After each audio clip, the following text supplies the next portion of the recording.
বিসমিল্লাহির রহমানির রহিম। পরম করুণাময় ও অসীম দয়ালু আল্লাহর নামে শুরু। ومن أحسن قولا ممن دعا إلى الله وعمل صالحا وقال إنني من المسلمين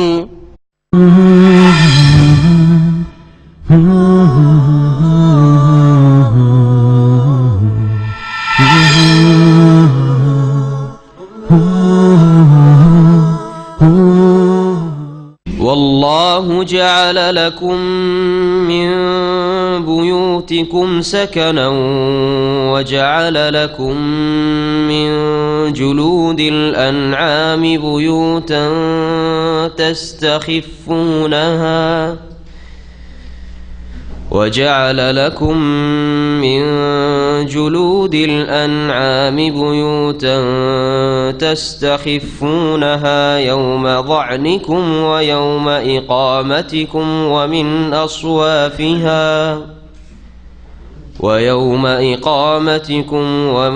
أصوافها وأوبارها وأشعارها أثاثا ومتاعا إلى حين. السلام عليكم ورحمة الله وبركاته. بسم الله الرحمن الرحيم. الحمد لله رب العالمين والصلاة والسلام على سيد المرسلين نبينا محمد وعلى آله وصحبه أجمعين. أما بعد فأعوذ بالله من الشيطان الرجيم. والله جعل لكم من بيوتكم سكنا وجعل لكم من جلود الأنعام بيوتا تستخفونها يوم ظعنكم ويوم إقامتكم ومن أصوافها وأوبارها وأشعارها أثاثا ومتاعا إلى حين. আল্লাহ পাক রব্বুল আলামিনের যাবতীয় প্রশংসা যে আল্লাহ পাক রব্বুল আলামিন কোরআনে কারীম নাযিল করেছেন এবং কোরআনে কারীম আল্লাহ পাক রব্বুল আলামিনের সবচেয়ে বড় নিয়ামত, যার মাধ্যমে আল্লাহ পাক আমাদের হিদায়াত দান করেছেন। আলহামদুলিল্লাহ। সালাত এবং সালাম নাযিল হোক মুহাম্মদ রাসূলুল্লাহ সাল্লাল্লাহু আলাইহি ওয়াসাল্লামের উপর, যিনি আল্লাহ পাকের নিয়ামতের সবচেয়ে বড় শুকরগুজার বান্দা ছিলেন। আমাদের তাফসীর হবে সূরাতুন নাহলের আয়াত নম্বর ৮০ থেকে। আল্লাহ পাক রব্বুল আলামিন সূরাতুন নাহলে তার নিয়ামত সমূহ বর্ণনা করেছেন। তার নিয়ামতের সব কিছুই আমাদেরকে এতে জানানো সম্ভব নয় যে একটি সূরাতে জানাবেন, তবে আল্লাহ পাক রব্বুল আলামিন তার বহু নিয়ামত এতে সূরাতুন নাহলে জানিয়েছেন। এই জন্য শুরুতে বলেছি এই সূরার অপর নাম হচ্ছে সূরাতুন নিয়াম, নিয়ামতের সূরা। আল্লাহ পাক যেসব নিয়ামত মানুষকে দান করেছেন তার কিছু নিয়ামত এখানেও বর্ণনা করছেন। তার একটি হচ্ছে যে তোমাদের বাড়ি ঘরগুলিকে, বাসস্থানকে তোমাদের আরামের জায়গা বানিয়েছেন, যেখানে তোমরা শান্তি অনুভব করো। আল্লাহু জাআলা লাকুম মিন বুয়ুতিকুম সাকানা, আল্লাহ পাক সেই সত্তা যিনি তোমাদের জন্য তোমাদের ঘরগুলিকে আবাসস্থল বানিয়েছেন বা শান্তির জায়গা। সাকান বাসাকে বলা হয়, আজকাল এখানকার ভাষায় সাকান বলা হচ্ছে আরবিতে, অস্থায়ী বাসাকে। সাকান বাসাকে সাকান কেন বলা হয় বা বাড়িকে? কারণ সেখানে মানুষ সুকুন, শান্তি হাসিল করে। বাইরে কোথাও শান্তি হবে না, কিন্তু নিজের বাড়িতে গেলে, নিজের বেডরুমে গেলে, নিজের কক্ষে গেলে যেই আরাম হয় সেটা 5 স্টার হোটেলও বিদেশে কোথাও হবে না। আল্লাহ পাক তোমাদের বাড়িগুলিকে তোমাদের জন্য শান্তির জায়গা বানিয়েছেন, সাকান সেটাও বলতে পারেন, অথবা আবাসস্থল বানিয়েছেন যেখানে তোমরা বসবাস করে থাকো। ওয়া জাআলা লাকুম মিন জুলুদিল আনআম, এবং তোমাদের জন্য বিভিন্ন প্রকারের ঘরবাড়ির ব্যবস্থা করেছেন, স্থায়ী অস্থায়ী তাঁবুর ব্যবস্থা করেছেন। বিভিন্ন আল্লাহ পাকের সৃষ্টি থেকে তাঁবুর কথা এখানে আল্লাহ উল্লেখ করেছেন। ওয়া জাআলা লাকুম মিন জুলুদিল আনআম, আর তোমাদের জন্য আল্লাহ পাক সৃষ্টি করেছেন মিন জুলুদিল আনআম, চতুষ্পদ জন্তুর চামড়া হতে, বুয়ুতান ঘর মানে তোমাদের তাঁবু, যেগুলি মরুভূমিতে বেদুইনরা বানিয়ে অস্থায়ী বসবাস করে। যতদিন সেখানে ঘাস আছে, পানি আছে, ছাগল আর তাদের উট নিয়ে সেখানে থাকে, আর তারপরে সেখানকার ঘাস শেষ হয়ে গেলে, পানি শেষ হয়ে গেল, আবার সেখান থেকে অন্য জায়গায় চলে গেল যারা যাযাবর। আর আরবরা অধিকাংশ এইভাবে বসবাস করত। এখনো অনেকে এরকম বসবাসকে পছন্দ করে। তাস্তাখিফুনাহা, এই ঘরগুলিকে, অস্থায়ী ঘরগুলিকে অর্থাৎ তাঁবুগুলিকে, যা চামড়া দিয়ে তোমরা তৈরি করো, সেই জামানায় চামড়া দিয়ে তারা ছোট ছোট তাঁবু তৈরি করতো। আজকের যুগে মানুষ উন্নত হয়েছে, হ্যাঁ, মজবুত কাপড়ের কি করছে, টেন্ট, খেমা, তাঁবু তৈরি করছে। আর অন্য কিছু দিয়েও তৈরি করতে পারে আজকাল, যা করছে।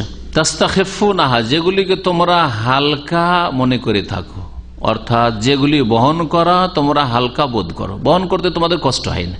ইয়াউমা জানেকুম ওয়া ইয়াউমা ইকামাতুকুম, তোমাদের ভ্রমণকালে, জানা ইয়াজানু মানে ভ্রমণ করা, সফর করা, এক জায়গা থেকে আরেক জায়গায় স্থানান্তরিত হওয়া। যখন এক জায়গা থেকে আরেক জায়গায় যাবে তখন সবগুলিকে, ওই খেমাগুলিকে, তাঁবুগুলিকে গুটিয়ে নিলে তারপরে চলে গেলে, বহন করা হালকা। কিন্তু স্থায়ী বাড়ির মতো বাড়ি যদি হইতো, হ্যাঁ, ইটের আর পাথর ছাড়া যদি তোমাদের আর কোনো ব্যবস্থাই না থাকতো, তাহলে এগুলোকে নিয়ে ভ্রমণ করা সম্ভব হইতো না। ইয়াউমা জানেকুম, তোমাদের ভ্রমণকালে, ওয়া ইয়াউমা ইকামাতিকুম, তোমাদের অবস্থানকালে, যখন সেখানে থাকো তখনও হালকা লাগে। এখান থেকে গিয়ে একটু দূরে ওইখানে আবার বসিয়ে দেবো তাঁবু, তো সেটাও করতে পারো। আবার যখন এক জায়গা থেকে আরেক জায়গায় দূরে ভ্রমণ করতে হয় তাতেও হালকা লাগে তোমাদের।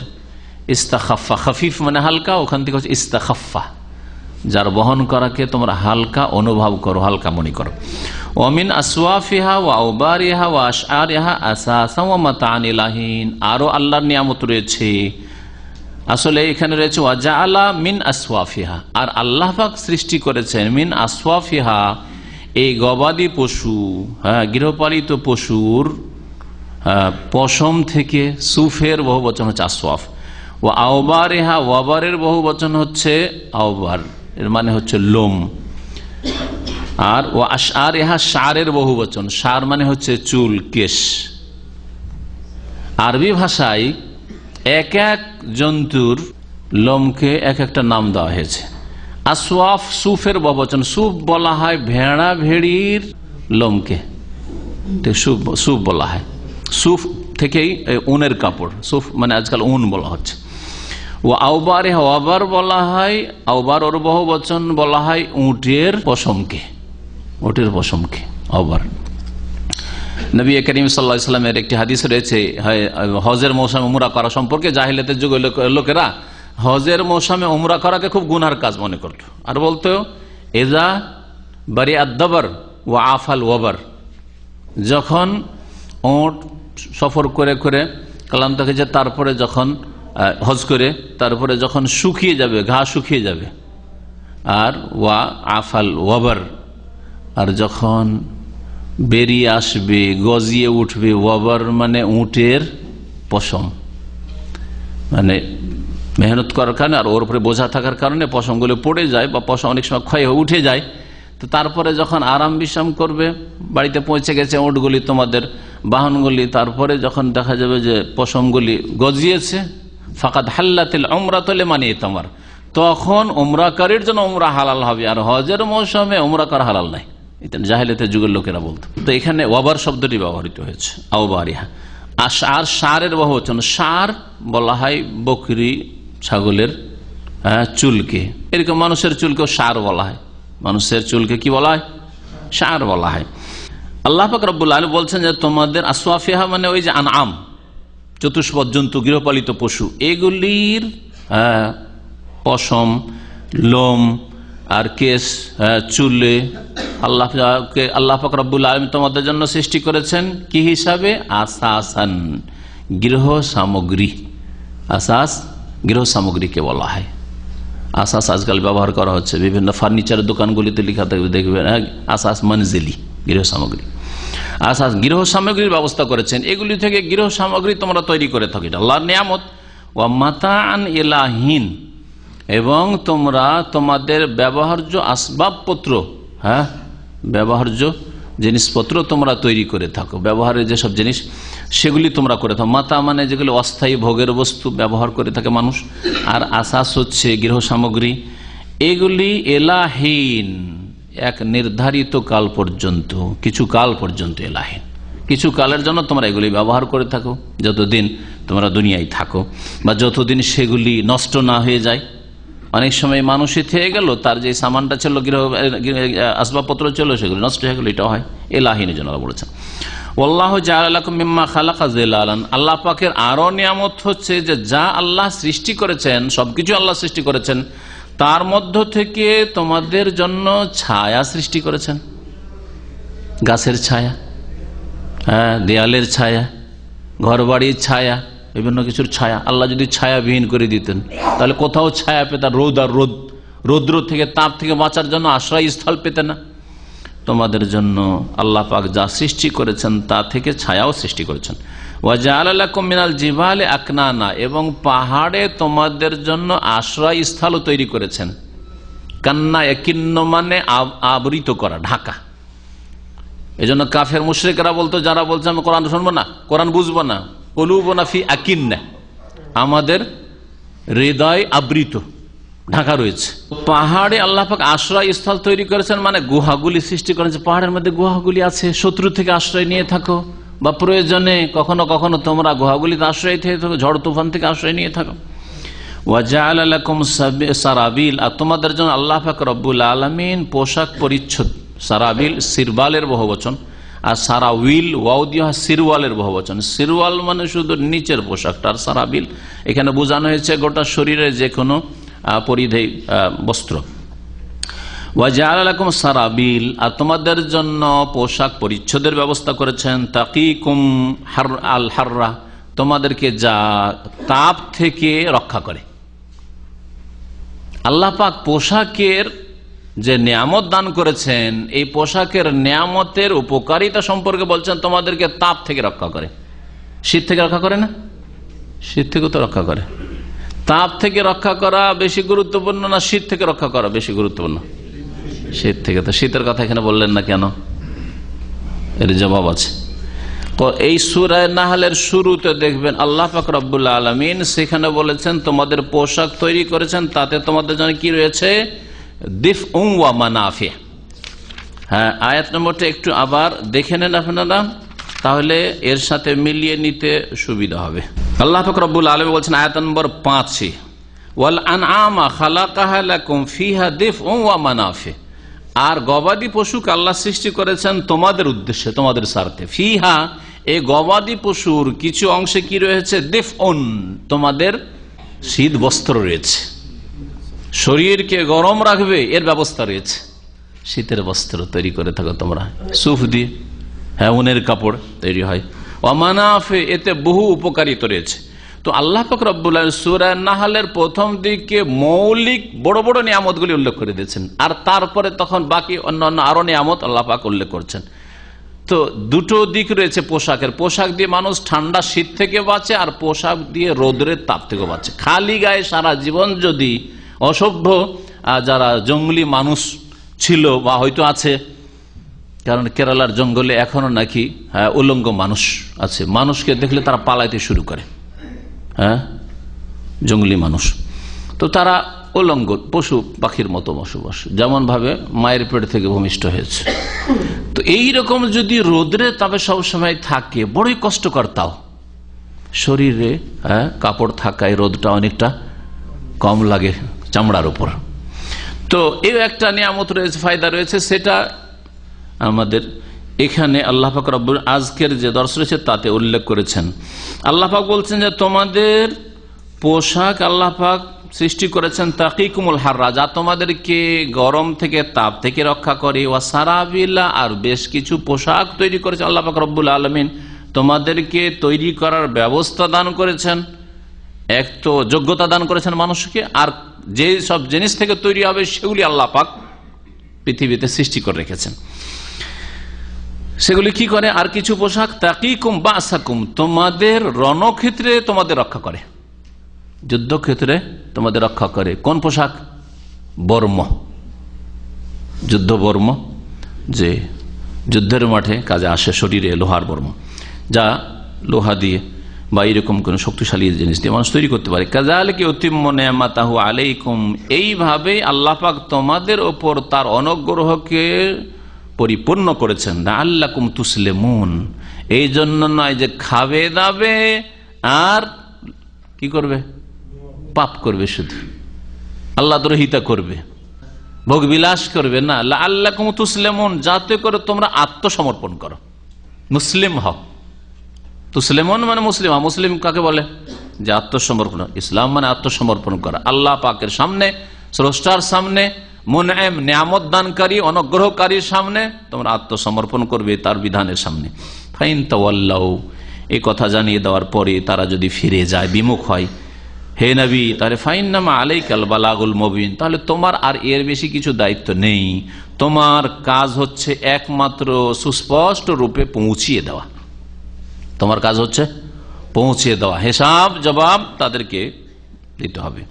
ইয়ারিফুনা নিয়ামত আল্লাহ, এইসব মানুষরা, অবাধ্যরা আল্লাহ পাকের নিয়ামতকে চিনতে পারে। আরাফে মানে চেনা, চেনে, তারপরে চেনা সত্ত্বেও সুম্মায়ুন কেরুনাহা, তা অস্বীকার করে, গায়ের জোরে অস্বীকার করে। শরীরে ক্ষমতা আছে সেই জন্য অস্বীকার করে। আল্লাহ পাকের নিয়ামতকে চিনতে পারি। সাধারণ একটা ক্ষুদ্র থেকে ক্ষুদ্রতম জিনিস চোখের সামনে আসলে সেই ক্ষেত্রে অবশ্যই সে বিশ্বাসী যে এটা কেউ তৈরি করেছে আর কোনো জায়গায় তৈরি হয়েছে, হ্যাঁ, আর কারো বুদ্ধি বিদ্যা এটা তৈরি করার ক্ষেত্রে কাজ করেছে।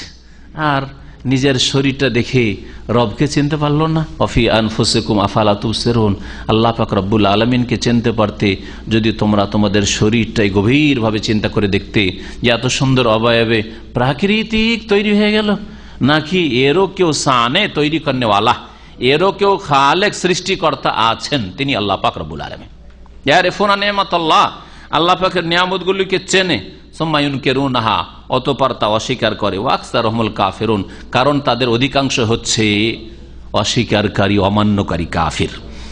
আর কাফির আল্লাহ পাকের নিয়ামতের অকৃতজ্ঞ হয়। আল্লাহ পাকের নিয়ামত পেয়ে গায়রুল্লাহকে ডাকে, দিলেন আল্লাহ আর ডাকে দেবদেবীকে, পাথর আর মাটিকে। দিলেন আল্লাহ, ডাকে মৃতকে। দিলেন আল্লাহ আর সম্পৃক্ত করলো ছেলে মেয়ে পেয়ে, বললো যে বাবার দান এটা। রোগ ভালো করলেন আল্লাহ আর বললো যে এই রোগ ভালো হয়েছে বাবার দরগায় গিয়েছিলাম আর আজমির শরীফে গিয়ে চাদরও চড়িয়েছিলাম। তাই ইয়ারিফুনা নিয়ামাতাল্লাহ, আল্লাহর নিয়ামতকে জানার পরে এরা অস্বীকার করে, কারণ এদের অধিকাংশ হচ্ছে অকৃতজ্ঞ কাফির। ওয়া ইয়াউমা নাবাসু মিন কুল্লি উম্মাতিন শাহীদা, আল্লাহ পাক রব্বুল আলামিন এখানে কিয়ামতের দিনে যে প্রত্যেক উম্মতের ওপর সাক্ষী হয়ে নবী রসুলগণ আসবেন, আর শেষ নবী মুহাম্মদ রাসূলুল্লাহ সাল্লাল্লাহু আলাইহি সাল্লাম নিজ উম্মতের ওপর সাক্ষী হয়ে আসবেন, এবং শেষ নবী সাল্লাল্লাহু আলাইহি সাল্লাম এবং তার উম্মতের লোকেরা সমস্ত নবীদের কথার ওপর সাক্ষী দেবেন। দুটি কথা মনে রাখবেন, প্রত্যেক উম্মতের ওপর তাদের নবীগণ সাক্ষী দেবেন, আর রাসূলুল্লাহ সাল্লাল্লাহু আলাইহি সাল্লাম নবী হিসাবে নিজ উম্মতের উপর সাক্ষী দেবেন যে হে আল্লাহ, এদেরকে আমি পৌঁছে দিয়েছি। আল্লাহুম্মা কাদ বাল্লাগতু, আল্লাহ তোমার নাম নিয়ে বলছি, তোমার শপথ করে বলছি যে আমি এদেরকে তোমার নাযিলকৃত দ্বীন সুন্দর রূপে পৌঁছে দিয়েছি। রাসূলুল্লাহ সাল্লাল্লাহু আলাইহি সাল্লাম বিদায় হজে আরাফার মাঠে বারবার করে স্বীকারোক্তি নিয়েছিলেন নবী করিম সাল্লাল্লাহু আলাইহি ওয়াসাল্লাম সাহাবায়ে কেরাম থেকে, আল্লাহুম্মা হাল বাল্লাগতু, আল্লাহ আমি এদেরকে পৌঁছেছি না পৌঁছাইনি, বলো তোমরা, তোমাদেরকে আমি পৌঁছে দিয়েছি না পৌঁছে দিইনি আল্লাহর নাযিলকৃত বিধান। হ্যাঁ, সাহাবীরা এক বাক্যে সকলে আল্লাহুম্মা, নাম, আল্লাহর নাম নিয়ে উচ্চারণ করে বলছে, আল্লাহর শপথ করে বলছে, হ্যাঁ অবশ্যই আপনি পৌঁছে দিয়েছেন, পৌঁছে দিয়েছেন। কিয়ামতের দিনে সাক্ষী আসবেন। আর অন্যান্য নবীগণ যখন সাক্ষী দেবেন নিজ নিজ উম্মতের উপর, ওই উম্মতগুলির অধিকাংশ যেহেতু অবাধ্য ছিল, তারা অস্বীকার করবে, না আমাদের কাছে কেউ আসেনি, মা জাআনা মিন নাযীর, কেউ আসেনি সতর্ক করার জন্য, আমরা তো জানি না কিছু, জানতাম না, বুঝতাম না, কেউ সতর্ক করেনি। তখন রাসূলুল্লাহ সাল্লাল্লাহু আলাইহি সাল্লামকে সাক্ষী হিসাবে সেখানে হাজির করা হবে। নবী রাসূলগণকে তোমাদের সাক্ষী আছে? হ্যাঁ সাক্ষী আছে। শেষ নবী মুহাম্মদ সাল্লাল্লাহু আলাইহি ওয়াসাল্লাম এবং তার উম্মত, তাদেরকে জিজ্ঞেস করা হবে, আচ্ছা তোমরা জানো কি যে এই নবীরা নূহ আলাইহিস সালাম, ইব্রাহিম আলাইহিস সালাম, মুসা আলাইহিস সালাম, ঈসা আলাইহিস সালাম, আম্বিয়া রাসূলগণ, এরা নিজ নিজ জাতির কাছে আল্লাহর দ্বীনের দাওয়াত, আমার দাওয়াত পৌঁছেছেন না পৌঁছাননি?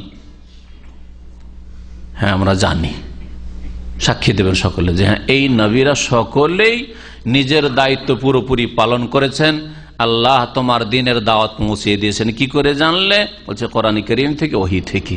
আল্লাহ কোরআনে কারীমে জানিয়েছেন যে প্রত্যেক নবী নিজ নিজ জাতির কাছে গিয়েছেন আর তাদেরকে যথেষ্ট সতর্ক সাবধান করেছেন, তাদের সৎ লোকদেরকে সুসংবাদ দিয়েছেন, মুবাশশির তাদের জন্য ছিলেন, আর তাদের অসৎ লোকদেরকে সতর্ক করেছেন, তাদের জন্য নাযীর ছিলেন, মুনজির ছিলেন।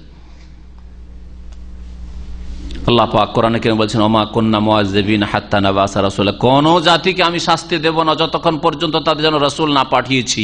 সুতরাং প্রত্যেক নবী নিজ দায়িত্ব পালন করেছেন। কোরআনে কারীমে এই মর্মে বহু আয়াত রয়েছে। তো এই সাক্ষী কিয়ামতের দিন হবে। আল্লাহ বলছেন, ওয়া ইয়াউমা নাবাসু মিন কুল্লি উম্মাতিন শাহীদা, স্মরণ করো ওই কিয়ামতের দিবসকে, যেই দিন আমি উঠিয়ে নিয়ে আসবো। বাসে আবাস মানে উঠানো, হাজির করব। মিন কুল্লি উম্মাতিন, প্রত্যেক জাতি উম্মত হতে একজন করে সাক্ষী।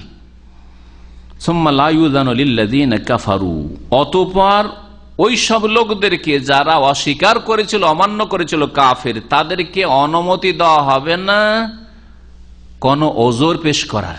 সাক্ষী চলে এসে তারপরে কোন ওজোর, অজুহাত, জানতাম না, বুঝতাম না, ভুল করেছি, আল্লাহ রব্বের যেমন ফিরিয়ে দাও, হ্যাঁ আবার এবার সংশোধন করে আসবো, লা ইউযানু লাহুম, আর কোনো অনুমতি দেওয়া হবে না। লা ইউযানু লাহুম মানে আর কোনো কর্মক্ষেত্র নেই, তওবার জায়গা নেই, সংশোধনের জায়গা নেই। সুতরাং এসব অজুহাত আর পেশ করে লাভ নেই। ওয়ালাহুম ইউস্তাতাবুন, আর না তাদের থেকে অনুশোচনা গ্রহণ করা হবে। ইস্তেতাব উতবা থেকে, উতবা মানে রুজু করা, প্রত্যাবর্তন করা, তাদের থেকে এটাও তলব করা হবে না বা গ্রহণ করা হবে না যে তোমরা এখন আল্লাহর দিকে প্রত্যাবর্তন করো, চলো এখনো সময় আছে, আল্লাহর দিকে ফিরে আসো। আর এই সুযোগ দেওয়া হবে না, কারণ কর্মজগৎ দুনিয়ায় মানুষের আয়ু যেটা ছিল সেটা শেষ হয়ে গেছে। এখন হচ্ছে প্রতিদান জগৎ, বদলার সময়। আখেরাতে বদলা রয়েছে, কর্ম নেই, আর দুনিয়ায় কর্মের সুযোগ রয়েছে, হয়তো বদলা আপনি পাবেন না, আপনাকে ধৈর্য ধারণ করতে হবে। আল্লাহ পাক যেন আমাদেরকে তৌফিক দান করেন আর দুনিয়ার সমস্ত ফিতনা থেকে বাঁচিয়ে রাখেন। বলছিলাম সাক্ষীর কথা। এই সাক্ষীর মর্মে আরো কয়েকটি আয়াত কোরআনে কারীমে রয়েছে, সূরা বাকারাতে রয়েছে। হ্যাঁ, ওয়াকাযালিকা জাআলনাকুম উম্মাতান ওয়াসাতান লিতাকুনু শুহাদা আলান নাস ওয়া ইয়াকুনার রাসূলু আলাইকুম শাহীদা। শুহাদা, এই সাক্ষীর কথা এখানে রয়েছে। আর এক আয়াত রয়েছে সূরা নিসার, ফাকাইফা ইযা জি'না মিন কুল্লি উম্মাতিন বিশাহীদ ওয়া জি'না বিকা আলা হাউলাই শাহীদা। ফাকাইফা, কি অবস্থা হবে, ইযা জি'না মিন কুল্লি উম্মাতিন বিশাহীদ, ওই দিনে কিয়ামতের দিবসে, বিচার দিবসে, যেই দিন প্রত্যেক উম্মত থেকে একজন করে সাক্ষী, নবীকে সাক্ষী করে নিয়ে আসবো, সাক্ষী দেবে তাদের বিরুদ্ধে, যারা মানেনি তাদের বিরুদ্ধে। ওয়া জি'না বিকা আলা হাউলাই শাহীদা, হে নবী মুহাম্মদ সাল্লাল্লাহু আলাইহি ওয়াসাল্লাম, তোমাকে এই লোকদের ওপর, শেষ উম্মতের লোকদের ওপর সাক্ষী করে নিয়ে আসবো, তুমিও সাক্ষী দেবে। নবী করিম সাল্লাল্লাহু আলাইহি ওয়াসাল্লামের একটি হাদিসে রয়েছে, সাহাবারা বর্ণনা করছেন যে একদিন রাতে নবী করিম সাল্লাল্লাহু আলাইহি ওয়াসাল্লাম তাহাজ্জুদ পড়ছেন আর সারা রাত একটি এই আয়াত তেলাওয়াত করছেন আর কান্না করেছেন। শুধু একটি আয়াত, শুধু একটি আয়াত। এই চিন্তায় যে আমাকে আমার উম্মতের বিরুদ্ধে সাক্ষী দিতে হবে, আমার উম্মতের বিরুদ্ধে সাক্ষী দিতে হবে। এদের কাছে সহি দাওয়াত পৌঁছেছিল, তাওহীদ পৌঁছেছিল, সুন্নাত পৌঁছেছিল, সালাত নামাজের গুরুত্ব পৌঁছেছিল। এরা তাওহীদকে অমান্য করেছে, শিরকে লিপ্ত হয়েছে। এরা সুন্নতকে পরিত্যাগ করে বিদআতের অনুসরণ করেছে, নতুন নতুন কাজের পেছনে ছুটেছে, ওইগুলোই তাদেরকে ভালো লেগেছে।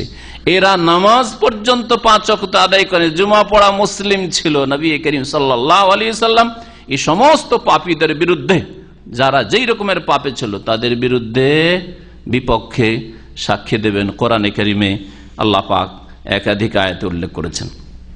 সেই দিন কোনো সংশোধনের সুযোগ হবে না। আল্লাহ পাক আমাদের সংশোধন করার এখনই যেন সুযোগ দান করেন, তৌফিক দান করেন।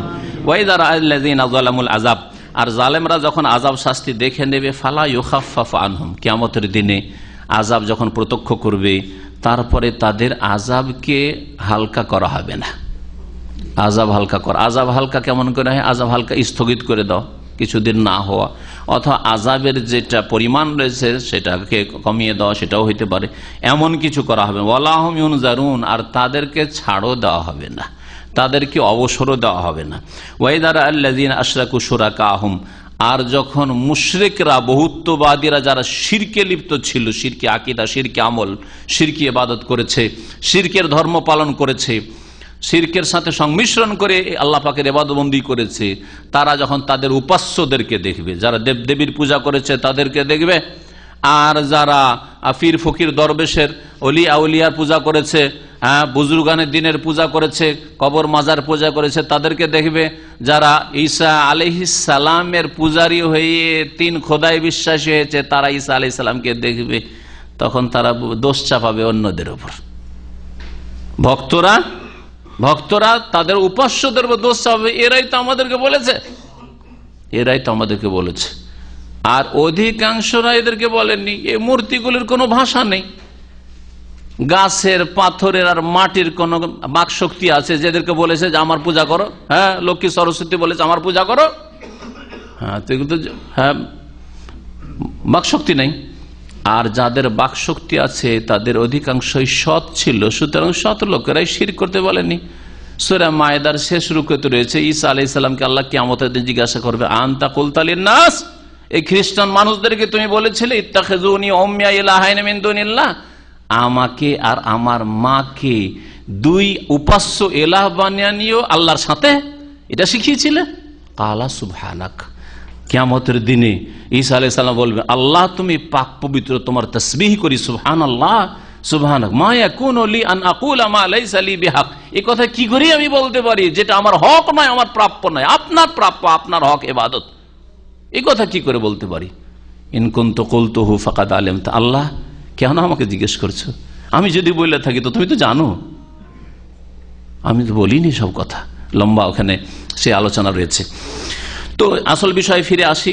ওয়াইদার আল্লাযিনা আশরাকু, যখন ওই সব লোকেরা দেখতে পাবে যারা শিরিক করে গেছিল, শিরিক করে দুনিয়া থেকে মারা গেছে, এরা যখন দেখতে পাবে শুরাকা, তাদের উপাস্য শরীকদেরকে, তাদের মাবুদদেরকে দেখতে পাবে, কালু তখন বলবে রব্বানা হাওলাই শুরাকাওনা, হে আল্লাহ আমাদের প্রতিপালক, এরা হচ্ছে আমাদের উপাস্য শরীক, এদের আমরা পুজো করতাম, এদেরকে আমরা ডাকতাম, এদের কাছে ছেলে মেয়ে চাইতাম, এদের কাছে রোগের আরোগ্যের আশা করতাম, এরা আমাদের উদ্ধার করতে পারে, এরা আমাদের গৌস ছিল, এরা আমাদের কুতুব ছিল, এরা আমাদের গরিবের দাতা, গরিব নামাজ ছিল, এই মনে করতাম।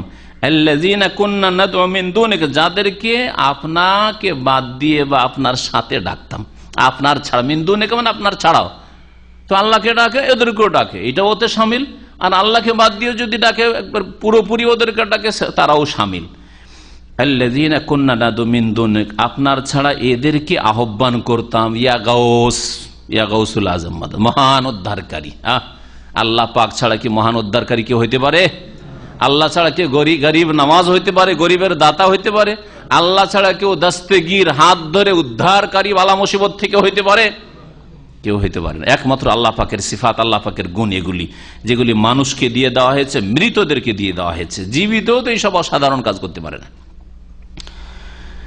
সেই দিন তারা বলবে এরাই তো আমাদের উপাস্য। ফালকাউ ইলাইহিমুল কাউল, তখন ওই উপাস্যরা তাদের কথা তাদের উপর ছুড়ে দেবে। আলকা ইউলকি মানে নিক্ষেপ করা, তাদের দিকে তাদের কথা নিক্ষেপ করে, মানে তাদের কথার খণ্ডন করবে। মৃত্যুকেরা আমরা বলিনি সব করতে।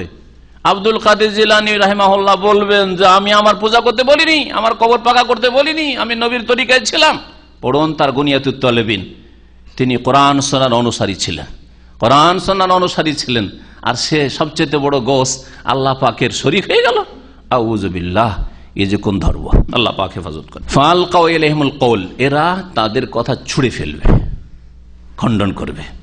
এরা মৃত্যু, ইন্নাকুম লাকাযিবুন, আর বলবে তোমরা মিথ্যাবাদী, আমাদের মিথ্যারোপ করছো। আমরা তোমাদেরকে বলেছি পূজা করতে, আমরা বলেছি আমাদের কাছে আমরা ছেলে মেয়ে দিতে পারি, রোগ ভালো করতে পারি, আমাদের জন্য খাসি মোরগ জবাই করিও, এসব বলিনি। ওয়ালকাউ ইলাল্লাহি ইয়াউমাইযিনিস সালাম, যখন দেখলো নিরুপায়, উপাস্যদের দোষ চাপিয়ে এরাও আমাদের কিছু করতে উদ্ধার করতে পারলো না। আর এই শিক্ষা যদি দেওয়া হয় যে পীর যদি না থাকে তো হাসরের মাঠে কে উদ্ধার করবে? পীর যদি না থাকে তাহলে মরণের সময় শয়তানের ফিতনা থেকে বাঁচাবে, নাউযুবিল্লাহ। পীর যদি না থাকে মুনকার নাকির সওয়ালের সময় বিব্রত হওয়া থেকে কে রক্ষা করবে? মনে হচ্ছে পীর সব জায়গায় গিয়ে হাজির, হ্যাঁ, মওতের সময় হাজির, কবরে গিয়ে মুনকার নাকির সওয়ালের সময় গিয়ে হাজির, আর ওই হাসরের মাঠে গিয়ে হাজির। আউযুবিল্লাহ। এই ধর্ম আবার যদি হক্কানি পীরে শিখায়, তারপর আবার হক্কানি পীর থাকে নাকি? বলুন দেখি। যখন দেখলো নিরুপায়, আর তো কাজ হইল না, এই উপাস্যরা কাজে আসলো না, তখন আল্লাহর সামনে সারেন্ডার করবে, আত্মসমর্পণ করবে। আল্লাহ পাক বলেছেন ওয়ালকাউ ইলাল্লাহ ইয়াউমাইযিনিস সালাম, সেই দিন আল্লাহর সামনে তার আত্মসমর্পণ করবে। আর উপায় নেই, ধরো আল্লাহ কি ধরো, রক্ষা করলে আল্লাহ রক্ষা করবেন। ওয়াদাল্লা আনহুম মা কানু ইফতারুন, আর যা তারা উদ্ভব করেছিল, মিথ্যা রচনা করেছিল, এই দেব দেবী উপাস্য আর অলি আর গৌস আর কুতুব আবদাল, হ্যাঁ, এই আওতাদ, এসব যে আবিষ্কার করেছে সবকিছু তাদের থেকে উধাও হয়ে যাবে। দাল্লা মানে হারিয়ে যাবে, মগজ থেকে হারিয়ে যাবে, কথা থেকে ভাষা থেকে হারিয়ে যাবে, উধাও হয়ে যাবে। আল্লাযীনা কাফারু ওয়া সাদ্দু আন সাবিলিল্লাহ, আর যারা কুফরি করেছে, আল্লাহর রাস্তায় চলতে বাধা সৃষ্টি করেছে। তাহলে দুটো অপরাধ, নিজেরাও কাফের মুশরিক ছিল আর অন্যরা ভালো রাস্তায় চলতে চায়, আল্লাহর দিন মোতাবেক জীবন যাপন করতে চায়, দিন ইসলাম সত্য দিন মানতে চায়, প্রতিষ্ঠা করতে চায়, বাধা দান করেছে, এরা দ্বিগুণ অপরাধী। এই জন্য তাদের দ্বিগুণ শাস্তি হবে। আল্লাহ পাক বলছেন জিদনাহুম আযাবান ফাওকাল আযাব, তাদের আযাবের ওপর শাস্তির ওপর শাস্তি বৃদ্ধি করব আমি।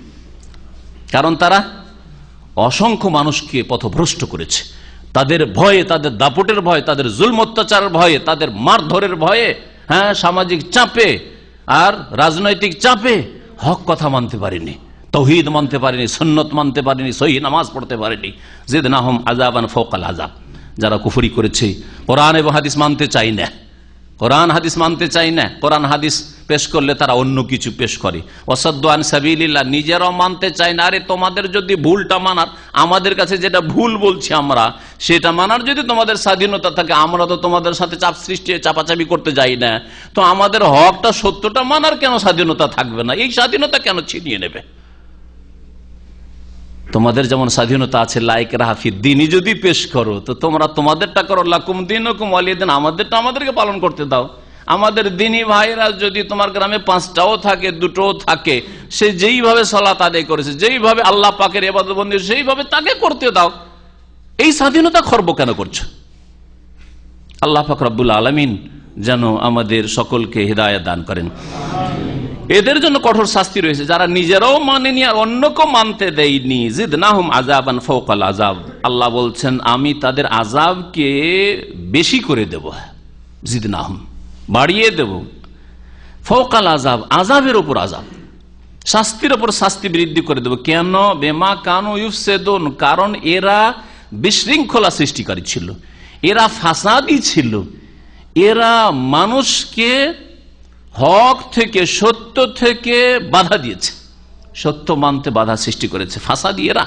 তাহলে ফিতনা সৃষ্টি করা বলে, এখানে যদি একা আপনি নামাজ পড়েন, এইরকম নামাজ পড়েন, তাহলে ফিতনা হবে। ফিতনা ও করে না যে সহিহ হাদিস মতো আমল করছে, ফিতনা আপনারাই করেছেন যারা মানুষের স্বাধীনতায় বাধা দিচ্ছেন। স্বাধীনতায় বাধা দিলে ফিতনা হয়। আপনি যদি স্বাধীন হয়ে আমার মতে যেটা ভুল আর অনেক মানুষের মতে যেটা ভুল, সেই ভুল ইবাদত করতে পারেন, তাহলে আমি যেটাকে সহিহ ইবাদত মনে করছি, আমাকে আমার ব্যক্তি জীবনেতে সেই সহিহ ইবাদতটা করতে দেন, সহিহ নামাজটা পড়তে দেন, সহিহ রোজাটা রাখতে দেন, সহিহ যাকাত আদায় করতে দেন, সহিহ ফিতরাটা আদায় করে সহিভাবে কোরবানিটা করতে দেন।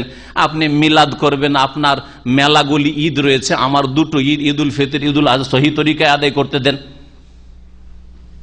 আপনি শবে বরাতে হালুয়া রুটি খাবেন আর রাত জাগরণ করবেন আর নফল পড়বেন, আপনি শবে মেরাজে নফল পড়বেন, আমাকে তো তাহাজ্জুদটা পড়ে সহিহ তরিকায় ইবাদত করতে দেন। আপনি বিদাতি আওয়াবিন নামাজ মাগরিব এশার মাঝখানে পড়বেন, আমাকে সহিহ নামাজটা তো সালাতুদ দুহা ইশরাক পড়তে দেন। এতে কেন আবার বাধা সৃষ্টি করবে? যারা বাধা সৃষ্টি করে তারা হচ্ছে মুফসিদিন, বিশৃঙ্খলা সৃষ্টিকারী, ফিতনাবাজ। ওয়া ইয়াউমা নাবআসু ফি কুল্লি উম্মাতিন শাহীদা, স্মরণ করো যেই দিন আমি উঠিয়ে নিয়ে আসবো, ফি কুল্লি উম্মাত, প্রত্যেক জাতিতে একজন করে সাক্ষী, আলাইহিম তাদের বিরুদ্ধে, বিপক্ষে, মিন আনফুস তাদের মধ্য থেকে, অর্থাৎ প্রত্যেক নবী। ওয়া জিনা বিকা শাহীদান আলা হাউলাই, এবং তোমাকে হে নবী সাক্ষী করে নিয়ে আসবো এদের ওপর। এখানে ওই সাক্ষীর কথা বলা হয়েছে যে তাফসীরটা একটু আগে করলাম। তাহলে সূরা নাহলে এই বিষয়টি আল্লাহ পাক রব্বুল আলামিন উল্লেখ করেছেন, ওয়া নাযালনা আলাইকাল কিতাবা তিবিয়ানান লিকুল্লি শাই, হে নবী মুহাম্মদ সাল্লাল্লাহু আলাইহি ওয়াসাল্লাম তোমার প্রতি আল কিতাব গ্রন্থ কোরআনে কারীম নাযিল করেছি, তিবিয়ানান লিকুল্লি শাই, যাতে প্রত্যেক বস্তুর বিবরণ রয়েছে, প্রত্যেক বস্তুর বয়ান রয়েছে। তিবিয়ান, প্রত্যেক বস্তুর বয়ান কোরআনে কারীমে রয়েছে। এটা কি কেমন কথা? বুঝতে হবে কথাটি, না হলে আপনি এই আয়াতের তরজমা করে যদি একটা লোককে বলেন যে হয়তো যুক্তি বুঝে, লজিক বুঝে, মুসলিমদের মধ্যে যারা আপনার ওই রকম টাইপের বেদিন অথবা অমুসলিম আপনার কথা কি অন্ধভাবে মেনে নেবে? তাহলে আপনাকে বাস্তবে বুঝাইতে হবে। এই জন্য প্রথম কথা মুফাসসিরিনগণ বলছেন আল কিতাব কোরআনের ভাষায় কোরআনে কারীম, এবং কোরআনে কারীমের ব্যাখ্যা বিশ্লেষণ রাসূলের হাদিসকেও বলা হয়েছে। নবী করিম সাল্লাল্লাহু আলাইহি ওয়াসাল্লামের কাছে সহিহ বুখারীতে হাদিস রয়েছে, একটা জেনার ঘটনা আসলো। এটা ছেলে, যুবক জেনা করেছে, ওর বাপ ঘটনাটা নিয়ে এসছে যে আমার ছেলে এরকম কাজ করেছে, চাকর ছিল কারো বাড়িতে, তারপরে ওর বাড়িতে ব্যভিচার করে ফেলেছে। তো নবী করিম সাল্লাল্লাহু আলাইহি ওয়াসাল্লামের কাছে তখন ওহী আসেনি যে এই জেনার শাস্তি, তারপরে সে হচ্ছে আপনার অবিবাহিত। তা আমার কাছে মা নাজিদু ফি কিতাবিল্লাহি শাই, আল্লাহর কিতাবে এর কোনো বিধান পাই না, আল্লাহর কিতাবে কিছু নেই। একটু পরে ওহী আসলো, আর ওহী কোরআনে কারীমের ওহী না, সেটা ছিল নবী করিম সাল্লাল্লাহু আলাইহি সাল্লামের বাণী, আল বিক্র বিল বিক্রি ওয়াস সাইয়্যু বিস সাইয়্যি, হাদিসের কথা। হ্যাঁ, নবী সাল্লাল্লাহু আলাইহি ওয়াসাল্লাম কিতাবুল্লাহতে কিছু পাই না। তাহলে কিতাবুল্লাহ বলা হয়েছে, তাহলে কোরআনকেও আর আল্লাহ পাকের বিধান রাসূলুল্লাহ সাল্লাল্লাহু আলাইহি ওয়াসাল্লামের হাদিসকেও বলা হয়েছে, কারণ সেটা হচ্ছে ওহী। এই একটি কথা। তাহলে কোরআন এবং হাদিস দুটো মিলিয়ে সবকিছু বর্ণনা করা, সবকিছু। তারপরেও আপনি বাস্তবতায় প্রমাণ করতে পারবেন না সবকিছু মানে কি। সবকিছু না, আপনার নাম আছে, আমার নাম আছে, আর ইমাম আবু হানিফার নাম আছে নাকি? কোরআন কোন কোরআনে আছে, কোন হাদিসে আছে? কোনটা হাদিসে আবু হানিফা, শাফি, মালিক, আহমদের নাম আছে? আছে? হ্যাঁ, ইমাম বুখারীর নাম আছে? তাহলে তিবিয়ান লেকুল সে গাছপালা সবগুলি নাম আছে। তাহলে তিবিয়ান লেকুল্লে শাই মানে এইটা বুঝাইতে চাইনি, লেকুল্লে শাইইন ইয়াহতাজু ইলাইহিল ইনসানু ফি দীনিহি ওয়া দুনিয়া, এটা হচ্ছে এর তাফসীর। তিবিয়ান লেকুল্লে শাই, কোরআনে হাদিসে এমন সবকিছু বর্ণনা করা হয়েছে যা মানুষের জীবন যাপনের জন্য প্রয়োজন আর পরকালের সুখ শান্তির জন্য প্রয়োজন, তা রয়েছে। আর তা বাস্তবে প্রমাণ করে দিতে পারবেন। কোরআনে কারীমে এমন কিছু অস্পষ্ট নেই যে আপনার দুনিয়ায় মাসলা মাসাইলের সমস্যা আসলো একটি বিধিবিধানের আর কোরআন হাদিসে খুঁজে পাচ্ছেন না, স্পষ্ট অথবা স্পষ্ট আছে, অবশ্যই আছে।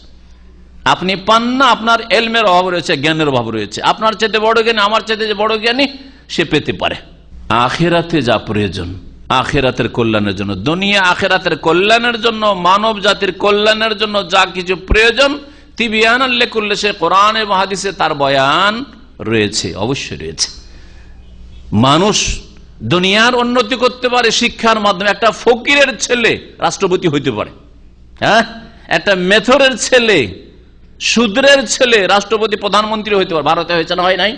হ্যাঁ, চিন্তা করেন, ভারতে আইন রচনা করেছে ডক্টর আম্বেদকর, সে হচ্ছে হ্যাঁ শূদ্র, নিচু জাতির, ডোমচামাদের মধ্যেকার নিচু জাতি যেগুলিকে বলা হয়। তাহলে দুনিয়ার শিক্ষা নেন বা দিনের শিক্ষা নেন, শিক্ষা মানুষকে কি করতে পারে? হ্যাঁ, শির নত করে দিতে, শির উঁচা করে দিতে পারে। শিক্ষা মানুষকে উচ্চ শিখরে পৌঁছে দিতে পারে। দুনিয়ার শিক্ষা লাভ করেন, দুনিয়ার উন্নতি করবেন। আজকে পশ্চিমারা দুনিয়ার শিক্ষা লাভ করে দুনিয়ার ক্ষেত্রে অগ্রগামী হয়েছে। দিনের শিক্ষা লাভ করেন, আপনাকে কেউ চিনত না, আপনার বংশকে কেউ চিনত না, আপনার বাপ কেউ চিনত না, আপনি মাশাআল্লাহ শাইখুল হাদিস, হ্যাঁ আল্লামা, আর দিনের বড় খাদেম, কি চিনত আপনাকে, আপনার পরিবারকে, তাই না? তাহলে কোরআন কারীম শুরু হয়েছে ইকরা দিয়ে, পড়ো দিয়ে। এলমের মাধ্যমে উন্নতি হতে পারে। জ্ঞান অর্জন করা জাতির মেরুদণ্ড, যে কোনো জাতি উন্নতি করার জন্য, স্বয়ং সম্পন্ন হওয়ার জন্য জ্ঞান আবশ্যক। এসে জ্ঞানের কথাই কোরআন হাদিস রয়েছে। এছাড়া বহু বিষয় যেগুলি এখানে বলার সময় নেই, যা প্রয়োজন এক কথায় দিন দুনিয়ার ক্ষেত্রে, তা আল্লাহ পাক রব্বুল আলামিন বয়ান করে দিয়েছেন কোরআন এবং হাদিসে। আল্লাহ পাক বলছেন ওয়াহুদান, কোরআনে কারীমে হেদায়েত, দিক নির্দেশনা রয়েছে, কোন রাস্তায় চলবেন। কোরআন এবং হাদিসে কিভাবে নামাজ পড়বেন আছে, কোরআনে কেন বিস্তারিত, শুধু কিতাব মানে কোরআন, তাহলে হোদান দিক নির্দেশনা, নামাজ কেমন করে পড়বে দিক নির্দেশনা হাদিসে আছে। তাহলে বোঝা গেল যেখানে কিতাব মানে কোরআন এবং হাদিস দুটোই ওহীকে বোঝানো হয়েছে। ও রহমত, এবং এতেই রয়েছে আল্লাহ পাকের করুণা, রহমত, এতে রয়েছে আল্লাহ পাকের রহমত রয়েছে। রহমত আল্লাহ পাকের কিতাব ছাড়া, কোরআন এবং হাদিস ছাড়া কোন রহমত দুনিয়া আখিরাতের হাসিল হতে পারে না। ও বুশরা লিল মুসলিমিন, আর আত্মসমর্পণকারী মুসলিমদের জন্য কোরআন এবং হাদিসের সুসংবাদ রয়েছে, সুসংবাদ রয়েছে। ইন্নাল্লাহ ইয়ামুরু বিল আদলি ওয়াল ইহসান, আল্লাহ পাক রব্বুল আলামিন বলছেন। এই আয়াতটি অত্যন্ত গুরুত্বপূর্ণ। এই আয়াত সম্পর্কে মুফাসসিরগণ বলেছেন যে সালাফে সালেহিন থেকে শুরু করে এই আয়াতে পুরো দিন ঢোকানো আছে, পুরো দিনই ইসলামকে এই আয়াত শামিল। সুতরাং এই আয়াত নিয়েই যদি আমরা আলোচনা করি তাহলে আমার পুরো 1.5 ঘন্টা শেষ হয়ে যাবে। সেদিকে না গিয়ে খুব সংক্ষেপে তাফসীর করছি। 3টি কাজের আল্লাহ নির্দেশ দিয়েছেন আর 3টি কাজ থেকে আল্লাহ পাক বারণ করেছেন। এই 6টি কাজ মনে রাখবেন। আর এই 6টি কাজে পুরো দিনে ইসলাম সীমাবদ্ধ রয়েছে। এই 6টি কাজ সমস্ত দিন ইসলামের কাজকে শামিল। আকীদাই হোক, আর ইবাদত হোক, আর আখলাক চরিত্র, ব্যবসা বাণিজ্য হোক, আর করণীয় হোক, আর বর্জনীয় নিষিদ্ধ হোক, সবকিছু এতে শামিল রয়েছে। আল্লাহর হক হোক আর মানুষের হক হোক, সব শামিল। আল্লাহ পাক রব্বুল আলামিন এরশাদ করেছেন, ইন্নাল্লাহা ইয়া'মুরু বিল আদল, নিঃসন্দেহে আল্লাহ পাক রব্বুল আলামিন নির্দেশ দিচ্ছেন, আদেশ করছেন, বিল আদলি, ন্যায় নীতির, ইনসাফ করার, ন্যায় পরায়ণতার। আদল, আদলের প্রসিদ্ধ অর্থ হচ্ছে এটি। আদলের কেউ কেউ তাফসির করেছেন যে মধ্যম পন্থা অবলম্বন করা, এটা একটা তাফসির শুনে দেখেন। আদল মানে হচ্ছে মধ্যম পন্থা অবলম্বন করা। আদল, ইনসাফ, আমরা যখন ইনসাফের কথা বলি বা ন্যায় নীতির কথা বলি, তখন আমাদের ব্রেনে এতটুকু অর্থ আসে যে ন্যায় নীতি মানে মানুষ মানুষের সাথে যেন ন্যায় নীতি অবলম্বন করে, ন্যায় পরায়ণতার সাথে জীবনযাপন করে। না, এই ন্যায় নীতি অবলম্বন করতে হবে আল্লাহ পাকের সাথে, আল্লাহ পাকের রাসূলের সাথে, আল্লাহ পাকের বান্দাদের সাথে, আল্লাহ পাকের দ্বীনের সাথে। আদল কাকে বলা হয়? আদল হচ্ছে কিসের বিপরীত? ইনসাফ কিসের বিপরীত? জুলমের বিপরীত। জুলম আর ওর বিপরীত হচ্ছে ইনসাফ করা। এই লোক জুলম করলো, এই লোক ইনসাফ করলো, ঠিক কিনা? তো জুলম হচ্ছে বিপরীত। জুলমের সংজ্ঞা হচ্ছে ওয়াজউ শাইই ফি গায়রি মাহাল্লিহি বা ফি গায়রি মাওযিহি, যেই জায়গায় যাকে রাখা উচিত বা যেই বস্তুকে রাখা উচিত সেখানে না রেখে অন্য জায়গায় রাখাকে জুলম বলা হয়। আর আদল তাহলে ওর বিপরীত, তাহলে ওর সংজ্ঞা কি হবে? ওয়াজউ শাইই ফি মাহাল্লিহি ফি মাওযিহি, যেই জিনিসকে, যেই বস্তুকে, যেই ব্যক্তিকে যেখানে রাখা উচিত সেখানে রাখার নাম হচ্ছে ইনসাফ করা, ন্যায় নীতি অবলম্বন করা। তাহলে ইবাদত কোথায় রাখবেন? ইবাদত, রুকু, সেজদা, নামাজ, ইন্না সলাতি ওয়া নুসুকি ওয়া মাহইয়া ওয়া মামাতি, সমস্ত মানুষের কাজ কি জন্য আল্লাহ সৃষ্টি করেছেন? কি জন্য আল্লাহ সৃষ্টি করেছেন? কার ইবাদতের জন্য? আল্লাহর ইবাদতের জন্য। তো ইবাদত কোথায় রাখবেন? কার সামনে? আল্লাহর সামনে না পীর ওলির সামনে, মাজারের সামনে, না দেবদেবীর সামনে? আল্লাহর সামনে। হ্যাঁ, তাহলে এটা হচ্ছে যেখানে যেটা রাখা উচিত সেখানে রাখার নাম হচ্ছে ইনসাফ। তাহলে আল্লাহর ইবাদত করা হচ্ছে আদল, ইনসাফ, ন্যায় নীতি অবলম্বন করা। এইরকমই বাপ মায়ের যে হক প্রাপ্য রয়েছে তার হকটা তার কাছে পৌঁছে দেওয়া হচ্ছে ইনসাফ। ছেলে মেয়েদের হক রয়েছে, স্বামীর ওপর স্ত্রী যে হক রয়েছে, প্রাপ্য রয়েছে, সেটা তাদেরকে পৌঁছে দেওয়া হচ্ছে ন্যায় নীতি অবলম্বন করা। শাসকের ওপর দায়িত্ব রয়েছে জনগণের যে হক, যার যে প্রাপ্য রয়েছে, যার যেই রকমের যোগ্যতা রয়েছে, সাবজেক্ট রয়েছে, সেই অনুযায়ী তাদের মূল্যায়ন করা, আর তাদের কাজের ব্যবস্থা করা, আর তাদের কদর করা, মর্যাদা দেওয়া। এইরকমই জনসাধারণের ওপর ন্যায় নীতি হচ্ছে যে শাসকের সেই রকমই হক আদায় করে, যেই হক আল্লাহ পাক রব্বুল আলামিন তাদের জন্য সুনির্ধারিত করেছেন। তো এর নাম হচ্ছে ন্যায় নীতি অবলম্বন করা। বিচারপতি বিচার করবে, সেই ক্ষেত্রে ন্যায় নীতি রয়েছে। ওই রকমই যারা বিচার নিয়ে যাচ্ছে, আসামি আর বাদী, তারাও ন্যায় নীতি অবলম্বন করা হচ্ছে। মিথ্যার আশ্রয় নেবেন না, মিথ্যা সাক্ষী সাজিয়ে নিয়ে যাবে না, কেস জাল মিথ্যা কেস বানিয়ে আদালতে কেস করবে না, ইত্যাদি ইত্যাদি। তাতেই না আদল ইনসাফ কায়েম হবে। আর একদিক থেকে বিচারপতির কাছে আদালতে তো আশা করছেন নাই বিচারের, আর নিজেরা মিথ্যার আশ্রয় নেই, মিথ্যা সাক্ষী বানিয়ে, মিথ্যা কেস বানিয়ে তিলকে তাল করে নিয়ে গিয়ে পেশ করছেন। তাহলে কোত্থেকে ইনসাফ কায়েম হবে? আর আদালতের নাম আদালতই কেন হবে? আদালত তো এই জন্য যে সেখানে আদল হওয়া উচিত, ইনসাফ হবে, সেই জন্য তার নাম আদালত। আল্লাহ পাক রব্বুল আলামিন বলছেন, ইন্নাল্লাহা ইয়া'মুরু বিল আদল, আল্লাহ আদেশ করছেন ন্যায় নীতি অবলম্বন করা বা ন্যায় পরায়ণতার। ওয়াল ইহসান, এবং সদাচরণ, সদ্ব্যবহারের আল্লাহ পাক নির্দেশ করছেন। সদ্ব্যবহারের ক্ষেত্রে ইন্নাল্লাহা, সহিহ মুসলিমের হাদিস, ইন্নাল্লাহা কাতাবাল ইহসানা আলা কুল্লি শাই, প্রত্যেক বস্তুর ক্ষেত্রে আল্লাহ পাক রব্বুল আলামিন ইহসান, সদ্ব্যবহার ফরজ করেছে। এমনকি পশু পাখির সাথে, ফাইজা কাতালতুম, যদি হত্যা করতে হয়, ফাহসিনুল কিতলা, তাড়াতাড়ি ভালোভাবে ধারালো অস্ত্র দিয়ে হত্যা করো। ওয়াইজা যাবাতুম, যখন তোমরা মুরগি জবাই করবে, আর কিছু জবাই করবে, গরু ছাগল জবাই করবে, ফাহসিনু যিবহাতা, ভালোভাবে জবাই করি। আর এই নয় যে গোটা একটা খাসিকে উঠিয়ে আর গোটা একটা গরুকে উঠিয়ে দিলে কিমার, মেশিনে দিয়ে দিলে না, একসাথে কিমা হয়ে গেল, জবাই হয়ে গেল, কিমা হয়ে গেল, চলবে? জুলুম করলে, জুলুম করলে, ইহসান করলে না। আল্লাহ পাক ইহসান করতে বলছিলেন সকল বস্তুর সাথে, সকল ব্যক্তির সাথে। ওয়া ইতাইযিল কুরবা, এবং 3 নম্বর নির্দেশ, আত্মীয় স্বজনদেরকে আল্লাহ প্রদান করতে বলছেন। দান করেন, আপনি দেন। আত্মীয় স্বজনদেরকে দান মানে শুধু যাকাত দেওয়া নয়, দান মানে শুধু আপনার ওই সাদকা নয়, দিতে হবে নিজের ক্যাশ থেকে, নিজের পকেট থেকে, নিজের উপার্জন থেকে, হালাল রুজি থেকে দিতে হবে। আর শুধু পয়সা দেওয়া নয়, ভাষাটাও ভালো দিতে হবে। অনেকের পয়সার প্রয়োজন না, কিন্তু ভালো ভাষার প্রয়োজন রয়েছে, খোঁজ খবর নেওয়ার প্রয়োজন রয়েছে, আত্মীয়তার সম্পর্কের প্রয়োজন রয়েছে, আর দুঃখে সুখে সাথ দেওয়ার প্রয়োজন রয়েছে।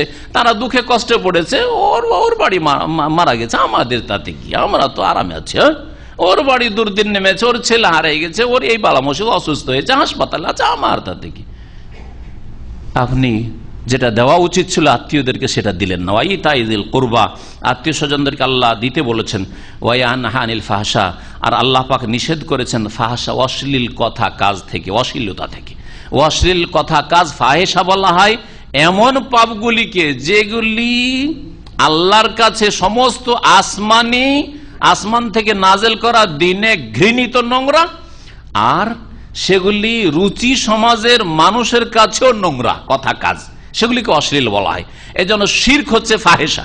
একটি কথা, শিরক আল্লাহর সমস্ত আসমানি কিতাবে, সমস্ত আসমানি দিন আম্বিয়া রাসূলগণ শিরককে মহা অপরাধ বলা হয়েছে, সবচেয়ে বড় অপরাধ বলা হয়েছে। এজন্য শিরক, আল্লাহ এত সুন্দর কপাল আর এত সুন্দর শরীরটা লুটিয়ে দেবে আল্লাহ ছাড়া অন্যের সামনে, পীরের সামনে, ওলির সামনে, কবরের সামনে, আর দেবদেবীর সামনে, এটা সবচেয়ে বড় অশ্লীলতা। আর তারপরে অশ্লীলতা হচ্ছে খুন করা। সমস্ত আসমানি কিতাবে খুন করা, অন্যায়ভাবে খুন করাকে হারাম করা হয়েছে। অশ্লীলতা হচ্ছে জেনা, অশ্লীলতা হচ্ছে সমকামিতা, অশ্লীলতা হচ্ছে মেয়ের সাথে বিবাহ, ছেলের সাথে বিবাহ, অশ্লীলতা হচ্ছে উলঙ্গ ছবি, উলঙ্গ চলাফেরা করা, ব্লু ফিল্ম। আর এইরকমই যে অঙ্গগুলি আল্লাহ ঢেকে রাখতে বলেছেন নারী পুরুষের, সেই অঙ্গগুলি খোলা থাকা, পেট খোলা থাকা বা খোলা ছবি, এইরকমই বেহায়া বেপরদা ছবি মহিলাদের, এই সবগুলি হচ্ছে অশ্লীলতা। আর এইসব পাপ পর্যন্ত যে কথাগুলি পৌঁছায় সেই কথাগুলি হচ্ছে অশ্লীল কথা। এই জন্য যেসব ড্রামা অথবা যেসব আপনার উপন্যাস অথবা যেসব কিচ্ছা কাহিনী আজকাল ইন্টারনেটে এমন নোংরা নোংরা কিচ্ছা, হয়তো ছবি পেশ করেনি, কিন্তু সে কার সাথে কি করলো, কোন মেয়ের সাথে কি করলো, কোন মেয়েকে ফাঁসাইলো, এমন নোংরা ভাষায় লিখে, সুবহানাল্লাহ, এগুলি হচ্ছে অশ্লীল কথা। আল্লাহ পাক রব্বুল আলামিন হারাম করছেন প্রথম অশ্লীলতাকে, ফাহেশা। ওয়াল মুনকার, এবং অসঙ্গত কথা কাজ। মুনকার অশ্লীল পাপগুলি ছাড়া যতগুলি আল্লাহর বিরুদ্ধাচরণ রয়েছে, রাসূলের নাফরমানি রয়েছে, সবগুলি গুনাহ থেকে আল্লাহ পাক বারণ করছেন। ওয়াল বাগি, এবং বাড়াবাড়ি, সীমা লঙ্ঘন, জুলম করাও আল্লাহ পাক নিষেধ করছেন। 3 নম্বর, মানুষের উপর জুলম না করে, মানুষ আল্লাহ পাকের অন্য মখলুক, অন্য সৃষ্টির উপর জুলম যেন না করে, বাগি আল্লাহ পাক তাও হারাম করেছেন। 3টি জিনিস থেকে আল্লাহ পাক নিষেধ করলেন, 3টি আদেশ করলেন। ইয়াইজুকুম, আল্লাহ পাক তোমাদেরকে ওয়াজ করছেন, উপদেশ দিচ্ছেন। ওয়াজ শব্দটি ব্যবহার করা হয়েছে। আর আমাদের দেশে জলসার মাহফিলকে ওয়াজ বলছেন, গোটা রাত জলসা শুনলেন আর একটু হেদায়েত হলেন না, তো কোন ওয়াজের ওয়াজ হইল? হাট বাজার করা হইল, আর বন্ধু বান্ধবের সাথে দেখা সাক্ষাৎ হইলো, মহিলা এই গ্রাম ও গ্রামের মহিলাদের সাথে দেখা সাক্ষাৎ হইলো, এতে কোনো কাজ হয় না। দাওয়াতি কাজ করতে হবে, যা ফলপ্রসূ হয়, মানুষের আকীদা, ইবাদত, আখলাকের ইসলাহ হয়। ইয়াইজুকুম, আল্লাহ পাক তোমাদেরকে উপদেশ দিচ্ছেন, লাআল্লাকুম তাযাক্কারুন, যাতে করে তোমরা উপদেশ গ্রহণ করো, উপদেশ নিতে পারো। ওয়া আউফু বিআহদিল্লাহ, আল্লাহ পাক রব্বুল আলামিন এখানে চুক্তি সম্পর্কে সতর্ক করছেন। যে কোনো জাতির সাথে অথবা ব্যক্তির সাথে যদি কোনো চুক্তি করেন, আর সেই চুক্তি যদি শরীয়ত বিরোধী না হয়, প্রথম কথা শরীয়ত বিরোধী, ইসলাম বিরোধী চুক্তি হলে সেই চুক্তি করাই হারাম, চুক্তিতে পা বাড়ানোই হারাম। চুক্তি যখন হয়ে গেছে, হয়ে যাওয়ার পরে যদি তাতে কিছু দুনিয়ার ক্ষয়ক্ষতিও আসে, তারপরেও সেটা বরণ করে নিতে হবে, কিন্তু চুক্তির ওপর অটল থাকতে হবে। যতক্ষণ পর্যন্ত প্রতিপক্ষ যাদের সাথে চুক্তি করেছেন তারা শরীয়ত বিরোধী, আল্লাহর দ্বীন বিরোধী কাজ না করে, অথবা চুক্তি ভঙ্গের কোনো কাজ না করে। আপনি হয়তো চুক্তির ওপর অটল আছেন, কিন্তু তারা যেসব চুক্তিতে যেসব কথাগুলি ছিল তার কিছু ভঙ্গ করেছে আর বিশ্বাসঘাতকতা করেছে, তখন তাদেরকে জানিয়ে দিতে, লুকিয়ে গোপনে আক্রমণ করা জায়েজ নয়। আল্লাহ পাক কোরআনে কারিমে শিখিয়ে দিয়েছেন এইরকম যদি দেখো যে চুক্তি করেছে কিন্তু ভিতর ভিতর তারা ষড়যন্ত্র করছে আর চুক্তির বিপরীত কাজ করছে, তাহলে ফামবেজ এলাইহিম আলা সাওয়া, তাহলে তাদের এই চুক্তিকে স্পষ্ট ভাষায় ভঙ্গ করার কথা ঘোষণা করে দাও। তোমাদের সাথে আজকে চুক্তি ভঙ্গ, আর কোনো চুক্তি নেই, আর তারপরে যা হবার হবে, লড়াই হয় হবে, যুদ্ধ হবে, আর না হলে আমরা আমাদের নিজের ব্যবস্থা করবো, তোমরা তোমাদের দেখে দাও। কিন্তু কারো সাথে চুক্তি করেছিলাম তখন তারা শক্তিশালী ছিল, আর এখন দেখলাম আরে এরা তো ধীরে ধীরে দলটা দুর্বল হতে যাচ্ছে আর একটা দল স্ট্রং হয়ে উঠছে, সুতরাং এদেরকে আউট করে দে, এদের চুক্তি করেছিলাম বাদ দে, আর এই শক্তিশালী নতুন দলটা যে জন্মেছে গজেছে এই দলের সাথে চুক্তি করে না, কারণ এতে দুনিয়ার বেনিফিট রয়েছে। এটা বিশেষভাবে আল্লাহ পাক সতর্ক করছেন, সে সংখ্যার দিক থেকে হোক অথবা জনবলের দিক থেকে, যেটা বলছি সংখ্যা, অথবা ধনের দিক থেকে হোক। যাদের সাথে চুক্তি করেছিলেন 10 বছর আগে তারা খুব ধনাঢ্য ছিল, তখন তাদের সাথে চুক্তি হয়েছিল, আর দেখা গেল যে 10 বছর পরে এরা একেবারে সর্বহারাতে পরিণত হতে যাচ্ছে, এদের আর কোনো ক্ষমতা নেই, আর একটা দল ধনাঢ্য হয়ে উঠেছে বা সামনে আসলো, ওরা চুক্তির হাত বাড়াচ্ছে, আমাদের সাথে চুক্তি করা, আর ওরা ওদের বিরোধী, তাহলে ওদের বিরুদ্ধে এদের সাথে চুক্তি করবে তাদের ধন সম্পদ দেখে বা তাদের জনবল দেখে, এটা আল্লাহ পাক হারাম করেছেন এই বিষয়গুলি। কারণ দ্বীন-ই ইসলাম পূর্ণাঙ্গ জীবন বিধান, সুতরাং ব্যক্তি পর্যায়েও এবং জাতি পর্যায়েও আল্লাহ পাক রব্বুল এই চুক্তির বিষয়গুলিকে উল্লেখ করেছেন, যেটাকে কোরআনের ভাষায় আহাদ বলা হয়েছে। আহাদ, আল্লাহ পাক বলছেন ও আউফু বিআহদিল্লাহ, আল্লাহ পাকের চুক্তিকে তোমরা পুরা করো, আল্লাহর চুক্তি পুরা করো। এখানে মানুষ মানুষের সাথে চুক্তি করে, একে আল্লাহর চুক্তি বলা হয়েছে, কারণ সেই চুক্তি আল্লাহর নাম নিয়ে করা হয়েছে, তোমরা মুসলিম বিশেষ করে। আর যাদের সাথে চুক্তি করে তারা আল্লাহকে মানুক আর নাই মানুক, কাফের মুশরিকও যদি হয়, তারপরে আল্লাহ পাক রব্বুল আলামিন চুক্তি পুরা করাকে, চুক্তির ওপর অটল থাকাকে পছন্দ করেন, তার জন্য নির্দেশ দান করেছেন। আর চুক্তি ভঙ্গ করলে দ্বীন ইসলামের ক্ষতি হবে। কি ক্ষতি হবে? কাফেররা বলার সুযোগ পাবে, অমুসলিম বলার সুযোগ পাবে, মুনাফিক চরিত্রের লোকেরা বলার সুযোগ পাবে, দেখো দেখো এরা ইসলামের কথা বলছে, ধর্মের কথা বলছে, এরা মুসলিম, আর দেখো আমাদের সাথে বিশ্বাসঘাতকতা করেছে। এর মাধ্যমে ইসলামকে বদনাম করবে, আর এর মাধ্যমে অনেক লোকেরা হয়তো ইসলাম গ্রহণ করতে আসছিল তাদেরকে ভয় দেখিয়ে দিবে, এদের সাথে, এদের ঘরে ঢুকতে যাচ্ছ, এদের কালিমা পড়তে যাচ্ছ, আমাদের সাথে চুক্তি করে এরা চুক্তি ভঙ্গ করেছে, তোমাদেরকে তোমাদের ক্ষতি করে দেবে। বহু লোক হয়তো ইসলাম থেকে ফিরে যাবে যারা ইসলাম গ্রহণ করতে চাচ্ছিল অথবা ইসলাম নতুন নতুন গ্রহণ করেছিল, যার মাধ্যমে তোমরা ইসলামের ক্ষতি করবে। আল্লাহ পাক বলছেন যে আল্লাহর ওয়াদাকে পুরা করো। আর সবচেয়ে বড় আল্লাহর ওয়াদা হচ্ছে যে আল্লাহ পাক আদম আলাইহিস সালামকে সৃষ্টি করার পরে আমাদের প্রত্যেককে জিজ্ঞেস করেছিলেন, রূহগুলিকে বের করে নিয়ে, কোরআনে কারিমে রয়েছে, আলাস্তু বিরাব্বিকুম, আমি কি তোমাদের রব নই? আমি কি তোমাদের সৃষ্টিকর্তা নই? আমি কি তোমাদের মালিক নই? মানলে না? কালু, তারা সকলে বলেছিল বালা, হ্যাঁ অবশ্যই আল্লাহ তোমাকে রব বলে স্বীকার করছি। তখন রব বলে স্বীকার করেছি, ভুলে গিয়েছেন, আমরা ভুলে গেছিলাম। স্মরণ করিয়ে দেওয়ার জন্য কোরআনে কারীম নাযিল করেছেন, স্মরণ করিয়ে দেওয়ার জন্য আম্বিয়া রাসূলগণকে পাঠিয়েছেন। সুতরাং আর কোনো অজুহাত নেই যে আমরা জানতাম না। এটাও আল্লাহ পাকের সবচেয়ে বড় ওয়াদা যে আল্লাহর দ্বীনকে মেনে চলবে। ওয়াফু বিআহদিল্লাহ ইযা আহাদতুম, যখন তোমরা চুক্তি করবে তখন আল্লাহর চুক্তিকে পুরা করবে। ওয়ালা তানকুযুল আইমানা বাদা তাওকীদিহা, আর চুক্তিকে ওয়াকাট্য করার পরে সেই শপথকে ভঙ্গ করো না। সে আল্লাহর কসম করে চুক্তি করা হোক বা এমনি অন্য ভাষা দিয়ে চুক্তি করা হোক, সাধারণত আরবরা আল্লাহর কসম করে চুক্তি করতো, সেজন্য আইমান, ইয়ামিনের বহুবচন, কসম বা শপথ যাকে বলা হয় উল্লেখ করা হয়েছে। ওয়াকাদ জাআলতুমুল্লাহ আলাইকুম কাফিলা, অথচ তোমরা তোমাদের ওপর চুক্তি করার সময় আল্লাহকে জামিন বানিয়েছো, অর্থাৎ আল্লাহর নাম নিয়ে, আল্লাহর শপথ করে তোমরা চুক্তিতে আবদ্ধ হয়েছো, সুতরাং চুক্তিকে তোমরা ভঙ্গ করবে না।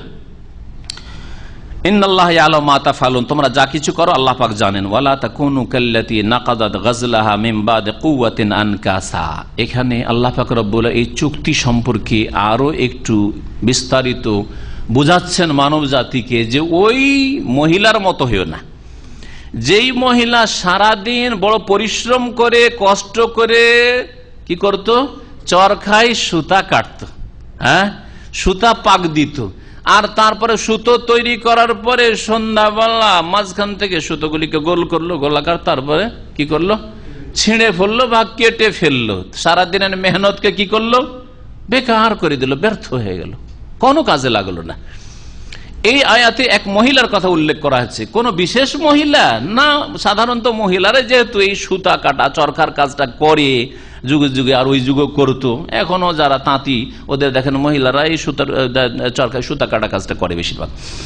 তো একদল বলছেন যে মক্কায় এক মহিলা ছিল, আর সেই মহিলা একটু বুদ্ধিতে একটু কম ছিল, যেটাকে আমাদের সাধারণ ভাষা বলে আধ পাগলি। সারাদিন ধরে চরকায় সুতা কাটতো, আর ওই সন্ধ্যাবেলা সুতাগুলিকে ছিঁড়ে ফেলতো। তো লাভটা কি হলো? আর বলছে ওই মহিলার মতো হয়েও না, মক্কায় যে মহিলা ছিল, বুঝতো না কিছু, এইরকম নির্বোধ তোমরা হয়েও না, যে শক্ত করলে তোমাদের চুক্তিকে, আল্লাহর নাম নিয়ে শপথ করে, আর তারপরে চুক্তি ভঙ্গ করে দিলে, আল্লাহর কসমকে ভঙ্গ করে দিলে, এরকম কাজ করিও না। আর কেউ কেউ বলছেন না না, এমনি যে কোনো মহিলার কথা বলা হয়েছে, আর যে কোনো মানুষের কথা বলা হয়েছে, যে সারাদিন ধরে মেহনত করে পরিশ্রম করে সুতা পাক দিল বা সুতা কাটলো, আর তারপরে সুতা মাঝখান থেকে ছিঁড়ে ফেললো বা কেটে ফেললো, এইরকম মহিলার মতো হেন বলা তা কোনু, তোমরা হয়ে যেও না কাল্লাতি, ওই মহিলার মতো, নাকাজাত গাজলাহা, যেই মহিলা তার সুতোগুলিকে ছিঁড়ে ফেলে বা কেটে ফেলে, মিম্বাদে কুওয়াতিন আনকাসা, ছিন্ন ভিন্ন করে, আনকাস ছিন্ন ভিন্ন করে, মিম্বাদে কুওয়াতিন তা মজবুত করার পরে, পাক দেওয়ার পরে, সুতা পাকানোর পরে বড় মজবুত হয়ে গেছে সুতোটা, তারপরে ছিন্ন ভিন্ন করে ছিঁড়ে ফেলে, ওর মতো হয়ে যেও না। তাত্তাখিযুনা আইমানাকুম দাখালান বাইনাকুম, তোমাদের মাঝে তোমরা তোমাদের শপথকে ধোঁকাবাজি প্রতারণা স্বরূপ তোমরা গ্রহণ করেছ। কসমকে ধোঁকা দেওয়ার জন্য ব্যবহার করা। আল্লাহর কসম করে বলছি ভাই 10,000 রিয়াল ধার দেন, এক সপ্তাহ পরে দিয়ে দেব, আর আগে থেকে আপনার মনে শয়তানি ঢুকে আছে যে কসমটাকে ধোঁকাবাজির জন্য ব্যবহার করলাম, ধোঁকা দেওয়ার জন্য। আল্লাহর কসম করে বললে নেক মানুষ আছে, নামাজি মানুষ আছে, দিয়ে দিবে, সাথীর সঙ্গে বন্ধু মানুষও দিয়ে দিবে, টাকা নিয়ে দিলেন টান। আল্লাহ পাক সতর্ক করছেন এইরকম মুনাফিকি চরিত্র থেকে আর গাদ্দারি থেকে। গাদ্দার সম্পর্কে, বিশ্বাসঘাতক সম্পর্কে নবী করিম সাল্লাল্লাহু আলাইহি ওয়াসাল্লামের কঠোর বাণী উচ্চারণ হয়েছে হাদিসে। তার মধ্যে একটি হাদিস, লিকুল্লি গাদিরিন লিওয়াউন ইয়াউমাল কিয়ামতি, প্রত্যেক বিশ্বাসঘাতক গাদ্দারের একটি পতাকা থাকবে। আল্লাহ কিয়ামতের দিন হাসর মাঠে পতাকা দিবেন, যেটা কোথায় গাড়া হবে পতাকা জানেন? আলা ইস্তিহি, তার পাছায়, পাছাতে, এই পাছাতে এখানে পুঁতে দেওয়া হবে, আর ঝান্ডা ঝুলবে, পতাকা ঝুলছে, সবাই দেখবে দূর থেকে, বলে হাজি গাদরা তো ফোলারিন, হাজি গাদরা তো ফোলারিন। সেই হাদিস, এই যে অমুক, এই যে গাদ্দারি করেছিল, এই বিশ্বাসঘাতকতা করেছিল, এই মুনাফিকি করেছিল, সেই জন্য চিহ্নিত করা হয়েছে আসরের মাঠ। এইভাবে অসংখ্য মানুষ, সুবহানাল্লাহ, কত মানুষ আদম থেকে শুরু করে আজ পর্যন্ত আর কিয়ামত পর্যন্ত তাদের সামনে অপমানিত হবে, আর আল্লাহর আযাব তো রয়েছেই। আল্লাহ পাক বলছেন তাত্তাখিযুনা আইমানাকুম, তোমাদের কসমকে তোমরা বানিয়ে ফেলেছো, দাখালান ধোঁকাবাজি প্রতারণার উপায়, বাইনাকুম আপোষে তোমরা, আনতাকুনা উম্মাতুন হিয়া আরবা মিন উম্মাহ, এই জন্য যে একটি দল আর একটি দল থেকে সংখ্যাগরিষ্ঠ বা শক্তিশালী। আরবা মানে আজিয়াত, রেবা, রেবা সুদকে বলা হয়, কেন? সুদে বেশি নেওয়া হয়, 1000 রিয়াল দিয়ে 1100 রিয়াল নিলেন, এই জন্য রেবা বলা হয়। এই রেবা শব্দ থেকে রা বা ওয়াও, এখান থেকে আরবা শব্দটি এখানে আকসারের অর্থে ব্যবহার হয়েছে। যখন দেখলে যে আরে যাদের সাথে চুক্তি করেছিলাম, আজকাল রাজনৈতিক দলগুলি কলিশন করে এদের সাথে আমরা জিতেছিলাম, দেখলাম যে ধীরে ধীরে এই দল থেকে বেরোতে বেরোতে দলটাতে একেবারে নিঃস্ব দুর্বল হয়ে গেল, রে জারি আরেকটা দল দেখছি বড়ে উঠেছে, রে ওই দলের সাথে হয়ে যান। এই চরিত্রগুলি আজকাল রাজনৈতিক গণতন্ত্রের বাতিল রাজনীতির দলগুলিতে দেখা যাচ্ছে, যার যেখানে সুবিধা, অসুবিধার নেই। হ্যাঁ, এইরকম ভাবে যেসব কাজগুলি করে থাকে আল্লাহ পাক এইরকম গাদ্দারি আর এইরকম বিশ্বাসঘাতকতা আর এই রকমের চুক্তি ভঙ্গ করা হারাম করেছেন। আনতাকুন উম্মাহ, এই জন্য এইরকম কাজ করবে যে একটি দল, উম্মাহ হে আরবা মিন উম্মাহ, আর একটি দল থেকে যেহেতু সংখ্যাগরিষ্ঠ বা শক্তিশালী হয়েছে, সেই জন্য ইন্নামা ইয়াবলুকুমুল্লাহু বিহি, এর মাধ্যমে, এই চুক্তির মাধ্যমে আল্লাহ তোমাদের পরীক্ষা করে থাকেন কে চুক্তির উপর অটল থাকছে। সুলহ হুদাইবিয়া, হুদাইবিয়ার সন্ধিতে রাসূলুল্লাহ সাল্লাল্লাহু আলাইহি ওয়াসাল্লাম, সাহাবায়ে কেরাম বাহ্যিক চুক্তিতে হার, মুসলিমদের হার, তারপর রাসূলুল্লাহ চুক্তির উপর অটল থেকেছেন। মক্কার কাফেরের বিশ্বাসঘাতকতা করেছে, চুক্তি ভঙ্গ যখন করেছে, তারপরে তখন মক্কা বিজয় হয়েছে। না হলে মক্কা বিজয়ের জন্য রাসূলুল্লাহ সাল্লাল্লাহু আলাইহি ওয়াসাল্লাম যেতেন না, ওরাই আগে নবী সাল্লাল্লাহু আলাইহি ওয়াসাল্লামের বংশের সাথে বা নবী সাল্লাল্লাহু আলাইহি ওয়াসাল্লাম মুমিনদের সাথে যেই বংশের চুক্তি ছিল তাদেরকে খুন করেছে, যার ফলে তারা বিশ্বাসঘাতকতা করে তারা চুক্তিকে ভঙ্গ করেছে। নবী সাল্লাল্লাহু আলাইহি ওয়াসাল্লাম তখন তাদেরকে জানিয়ে দিয়েছেন, তাহলে আজকে থেকে হে মক্কার লোকেরা, হুদায়বিয়ার সন্ধির যে 10 বছরের চুক্তি ছিল সেটা আর থাকলো না। অথচ হুদায়বিয়ার সন্ধি হয়েছিল কোন হিজরিতে? 6 হিজরিতে হলো, 6 হিজরিতে।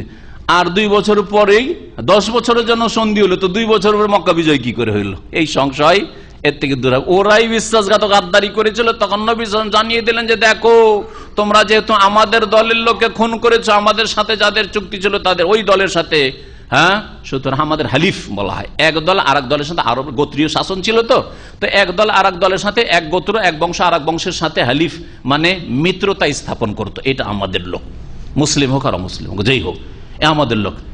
সুতরাং যদি অন্য কোনো দলের লোক এদের উপর আক্রমণ করে তাহলে আমাদের উপর আক্রমণ করা হলো। এইভাবে তারা চুক্তি ভঙ্গ করেছিল মক্কার কাফেররা, যার ফলে আল্লাহ পাক সুযোগ করে দিয়েছেন মক্কা বিজয়ের 8ম হিজরিতে। আল্লাহ পাক বলছেন, ওয়ালিয়ুবায়্যিনান্না লাকুম ইয়াওমাল কিয়ামাতি মা কুনতুম ফীহি তাখতালিফুন। যেসব বিষয়ে তোমরা মতবিরোধ করতে, সেই বিষয়গুলি আল্লাহ পাক কিয়ামতের দিনে স্পষ্ট করে তোমাদের সামনে পেশ করে দেবেন, বর্ণনা করে দেবেন। ওয়ালাউ শা আল্লাহু লা জাআলাকুম উম্মাতান ওয়াহিদা। আল্লাহ পাক যদি চাইতেন তোমাদেরকে এক জাতিতে পরিণত করতে, সবগুলি মুসলিম, সবগুলি নামাজি, সবগুলি আল্লাহ ভীরু, আর কেউ মুশরিকও থাকতো না, নাস্তিকও থাকতো না, বেদিনও থাকতো না, খুনিও থাকতো না, পাপীও থাকতো না। আল্লাহ চাইলে জবরদস্তি করলে আল্লাহ পাক সক্ষম। যদি বলেন যে আল্লাহ পাক করতে পারবেন না, তাহলে অপারগ। তাহলে আল্লাহ যদি অপারগ হন, তো আল্লাহ কি করে হবেন? হ্যাঁ, তাহলে আলা কুল্লি শাইইন কাদির, সর্বশক্তিমান কি করে হবেন? অপারগ আবার মাবুদ হইতে পারে নাকি? হইতে পারেন না। সে না, আল্লাহ জবরদস্তি চাইলে করতে পারতেন, কিন্তু পরীক্ষা থাকতো না। আর আল্লাহ দুনিয়ায় সৃষ্টি করেছেন মানুষকে পরীক্ষার জন্য। ওয়ালাকিন ইউদিল্লু মান ইয়াশা ওয়া ইয়াহদি মান ইয়াশা। তবে আল্লাহ পাক যাকে চান পথভ্রষ্ট করেন, যে ভ্রষ্ট হতে চায়, গুমরাহির দিকে চলে যায়, তাকে ওই দিকে আল্লাহ ছেড়ে দেন।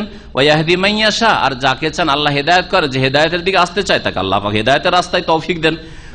ওয়ালা তুসআলুন্না আম্মা কুনতুম তা'মালুন। তোমরা যা কিছু করতে সে সম্পর্কে তোমরা অবশ্যই জিজ্ঞাসিত হবে, অবশ্যই তোমরা জিজ্ঞাসিত হবে। আল্লাহ পাক রব্বুল আলামিন তারপর ইরশাদ করছেন, ওয়ালা তাত্তাখিযু আইমানাকুম দাখালাম বাইনাকুম। তোমরা তোমাদের শপথকে আপোষে প্রতারণার উপায় বানিয়ে নিও না। কসম করে শুধু প্রতারণা করা, যে কোনো ক্ষেত্রে এরকম করিও না। ফাতাজিল্লা কাদামুম বাদা সুবুতিহা, না হলে তোমাদের পা স্থির হওয়ার পরে ফসকে যাবে। জাল্লা ইয়াজিল্লা মানে ফসকে যাওয়া, পদস্খলন ঘটা। তোমাদের পদস্খলন হবে বাদা সুবুতিহা, তোমাদের পা স্থির হওয়ার পর। দিনের ওপর আলহামদুলিল্লাহ অটল হয়েছ, আর মাশাআল্লাহ দিনদার হয়েছে, দিনের ফরজ ওয়াজিব আদায় করছো, হারাম নাজায়েজ থেকে বেঁচে থাকছো, এটা হচ্ছে দিনের ওপর স্থিরতা। এই স্থিরতার পরে যদি গাদ্দারি করো, কাউকে ধোকা দিতে চাও শপথ করে বা চুক্তি করার পরে, তাহলে কি হয়ে যাবে? তোমাদের পা ফসকে যাবে, পদস্খলন ঘটবে। ওয়াতাজুকুসু, আর তোমরা মন্দের শাস্তির আস্বাদন করবে, পাপের শাস্তির আস্বাদন করবে। বিমা সাদাদতুম আন সাবিলিল্লাহ, কারণ তোমরা আল্লাহর রাস্তায় বাধা দান করলে। আরে কেউ গাদ্দারি করলো, বিশ্বাসঘাতকতা করলো, ওয়াদা খেলাফি করলো, আল্লাহ বলছেন যে কি করলো? সে আল্লাহর রাস্তায় বাধা দিল। বেবা সাদাদতুম আন সাবিল, আল্লাহর রাস্তায় বাধা দিল। এই কথাটি একটু আগে ইঙ্গিত করলাম। আপনি আমি যদি ওয়াদা খেলাফি করি, তাহলে লোকেরা কি শিখবে? অমুসলিম কি শিখবে? একজন নতুন মুসলিম কি শিখবে, কি নেবে আমাদের থেকে?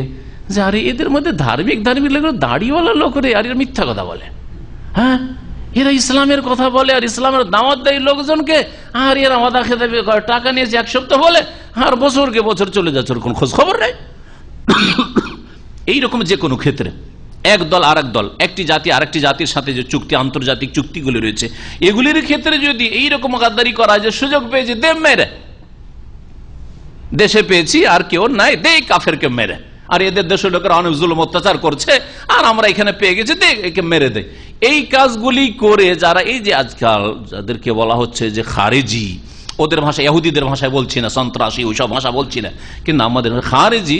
কারণ ইসলামিক সরকার যদি কোনো অমুসলিমকে দেশে জায়গা দিয়ে থাকে বসবাসের, যেমন বাংলাদেশ অমুসলিম আছে অথবা পাকিস্তান অমুসলিম আছে, ঠিক সৌদি আরবে যেমন অমুসলিম কাজের জন্য এসছে, আর কোন একজন মুসলিম কট্টরপন্থী জাহেল মূর্খ খারেজি সে সুযোগ পেয়ে মেরে দিল, এতে কি বদনাম করবে? মা সাদাতুম আন সাবিলিল্লাহ।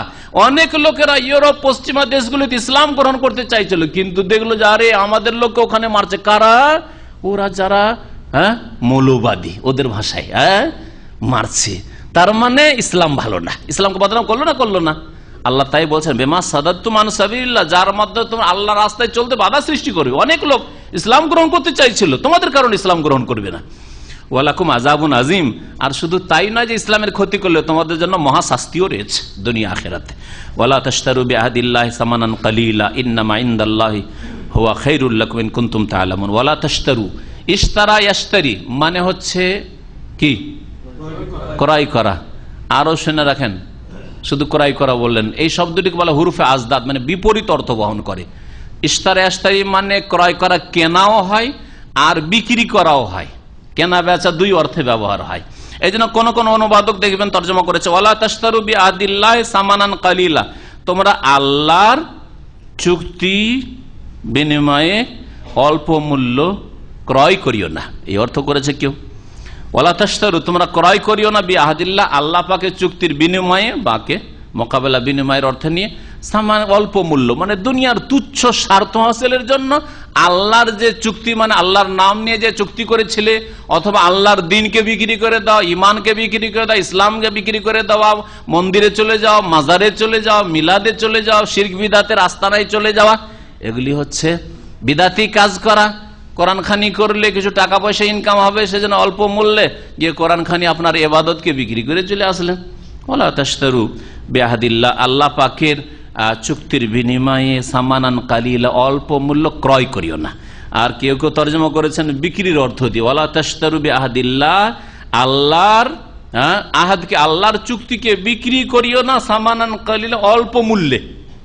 তারা এইভাবে তর্জমা করেছে, অল্প মূল্যে বিক্রি করি না, অল্প কিছু দুনিয়ার তুচ্ছ গরজ হাসিল করলে আর তোমার দিন ইমান আখেরাতে বিক্রি করে দিলে, এরকম কাজ করিও না। একটা শিরকি বিদাতি ফতোয়া দিয়ে দিলে, পরিবেশ এখানে খারাপ, আর চাকরিটা আমি মসজিদের ইমাম সাহেব, চাকরিটা আমাকে টিকিয়ে রাখতে হবে। জিজ্ঞাসা করলে হুজুর আপনি তো আমাদের মসজিদের ইমাম, এই ছেলেটা সৌদি আরব থেকে এসছে, আর বলছেন নামাই তো বড় বিদাত, আপনি বলেন তো, বলছেন না ওর কথা ভুল, না ওর কথা ভুল। তো কি বলছে? করেন আপনারা, আপনাদের কাজ করেন, আপনাদেরটা ঠিক। আবার কেউ মাঝামাঝি আছে, ওরাও দিনকে বিক্রি করে। হ্যাঁ, এরা বলছে এইরকম, আর এটা বলছে আমরা বলছি এরকম, কোনটা ঠিক? বলছে সবটা ঠিক, ওইটাও ঠিক, ওইটাও ঠিক। আপনারা বাড়াবাড়ি করবেন না, যে যেটা করছেন করেন, কথা বুঝছেন? হ্যাঁ, হক কথা কে না বলে আল্লাহর দিনকে বিক্রি করে অল্প মূল্যে। কিসের?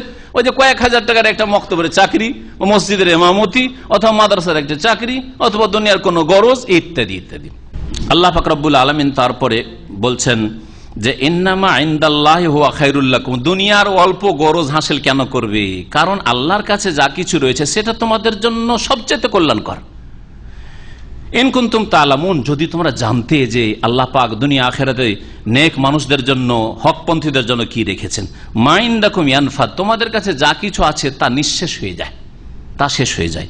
ওমা ইনদাল্লাহি বাক, আর যা আল্লাহর কাছে রয়েছে তা অবশ্যই বাকি থাকে, অবশিষ্ট থাকে, আল্লাহর গুলি শেষ হয় না।